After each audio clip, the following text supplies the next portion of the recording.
you can do, what you're capable of, your experience. It's about who you know. And in this case, it was the same thing with Jason Kelce. Robert Griffin Jr. will be replaced. And he's got a couple of years of experience. He's been on ESPN for about 2 or 3 years now with this Monday Night Football pre-show, halftime, post-show thing that him and Ryan Clark and Scott Van Pelt do.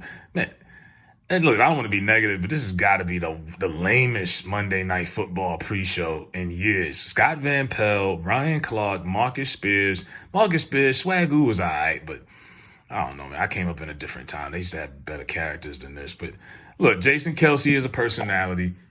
He did his little speech at the Super Bowl parade a few years ago.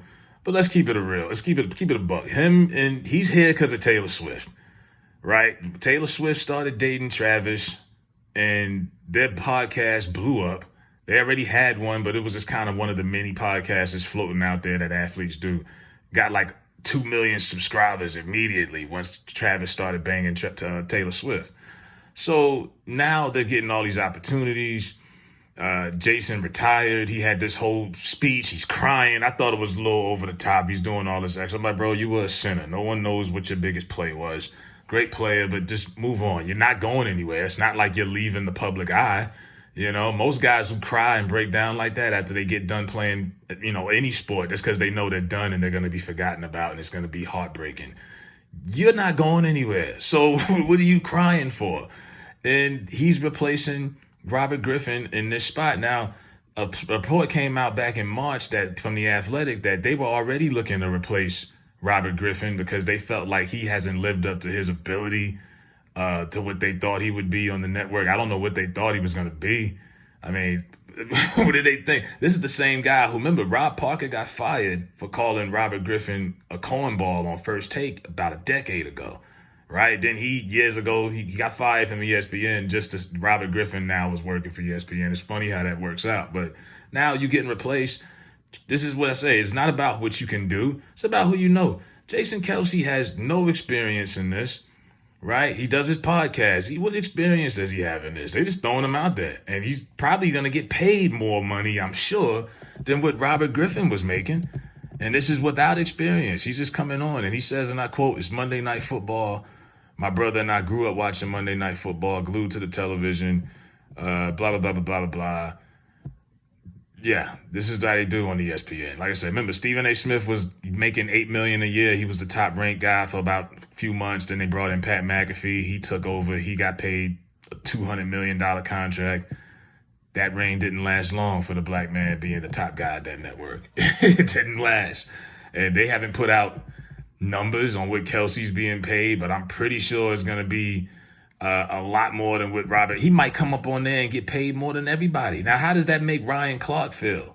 Marcus Spears, these boys have been doing this for years, and y'all just gonna put Kelce up here and that's it. And he gonna get paid the most, and that's how it goes in corporate America. A lot of times, it's not about what you can do and your experience. It's about who you know, and because people like Jason Kelce, his rah-rah like frat boy personality.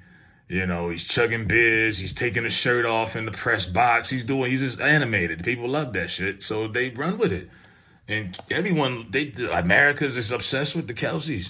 No different than they are with the Kardashians. I mean, they got Travis Kelce promoting the jab. You've seen that commercial all football season. He's got like 5 commercials in rotation. Subway, this, that. It's everywhere. So I'm not surprised, but look, Robert Griffin will fall on his feet. Look, Michael Irvin got fired from the NFL Network. There's openings out there. I'm sure Robert Griffin will have something. I don't know. For some reason, they just didn't like him. I don't know if it was because he's so active on Twitter. He's often like speaking for himself and he has certain opinions maybe they didn't approve of.